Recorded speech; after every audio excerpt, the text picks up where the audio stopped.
जिसका नाम सुनते ही कट्टर मुसलमानों की कांप उठती है रूह, उस खतरनाक ऑफिसर को सीएम खट्टर ने भेज दिया नूह। मोदी की टेबल के सामने बैठे थे शाह, तभी पहुंचा सीएम खट्टर का फोन। अगले 12 घंटे में शुरू होगा सबसे बड़ा ऑपरेशन। 99% लोग नहीं समझ पाए मेवात की असल कहानी। हिंदुओं पर हमले के बाद पहली बार शाह लेंगे तगड़ा फैसला।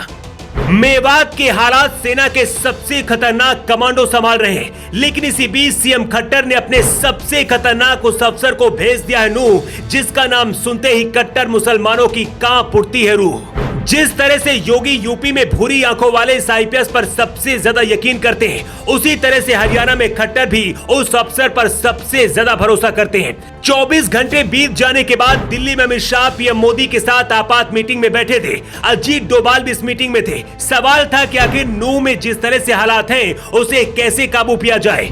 शाह ने मोदी से पूछा क्या मेवात में भी योगी मॉडल लागू कर दिया जाए या फिर बुलडोजर भेजा जाए। इसी बीच अचानक से सीएम खट्टर का फोन दिल्ली में बजता है। खट्टर अमित शाह को उस खतरनाक ऑफिसर के बारे में बताते हैं जिसे नूह रवाना किया जाता है।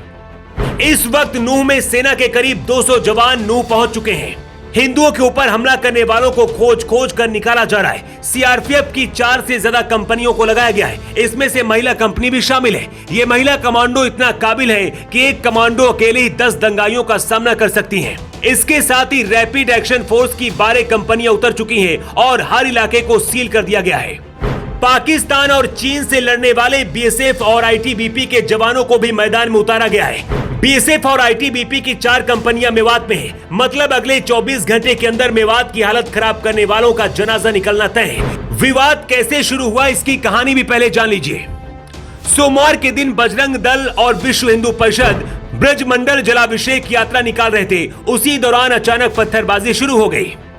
दर्जनों गाड़ियों में आग लगा दी गई। हालात देखकर ऐसे लगे जैसे भारत का मेवात नहीं बल्कि ये सीरिया या फिर अफगानिस्तान है। महिलाओं को मंदिरों में अपनी जान बचाने के लिए कैद होना पड़ा। सड़कों पर ऐसा तांडव था जो इससे पहले भारत ने शायद कभी नहीं देखा था। मेवात के हिंदुओं का कहना है कि कश्मीरी पंडितों से भी ज्यादा बुरे हालात मेवात में रहने वाले हिंदुओं के हैं। नाजुक हालातों को देखते हुए सीएम खट्टर ने अपने सबसे खतरनाक ऑफिसर को नूह भेज दिया है। इस अफसर का नाम है नरेंद्र बिजरानिया।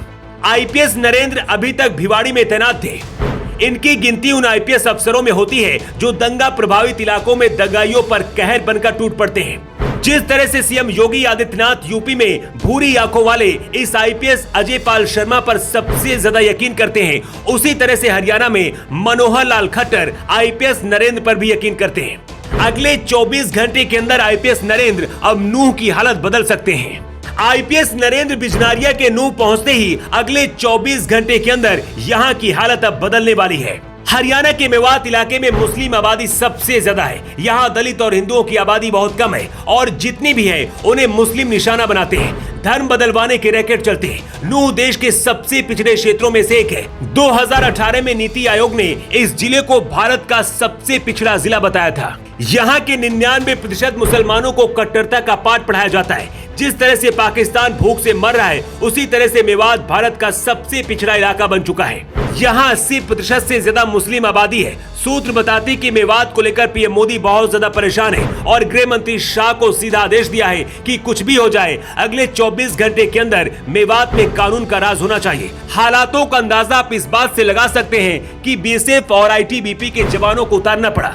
मेवात को लेकर अमित शाह एक और बड़ा फैसला लेने वाले हैं। सूत्रों का दावा है कि गृह मंत्रालय ने मेवात में आरएएफ स्टेशन बनाने की मंजूरी दे दी है, यानी कि रैपिड एक्शन फोर्स की यहाँ पर स्पेशल तैनाती होगी। मेवात में जिस तरह के हालात हैं, सरकार को क्या करना चाहिए और गुनहगारों को कैसी सजा देनी चाहिए, अपनी राय आप कमेंट बॉक्स पर लिखकर जरूर बताएं। द राष्ट्रहित के लिए ब्यूरो रिपोर्ट।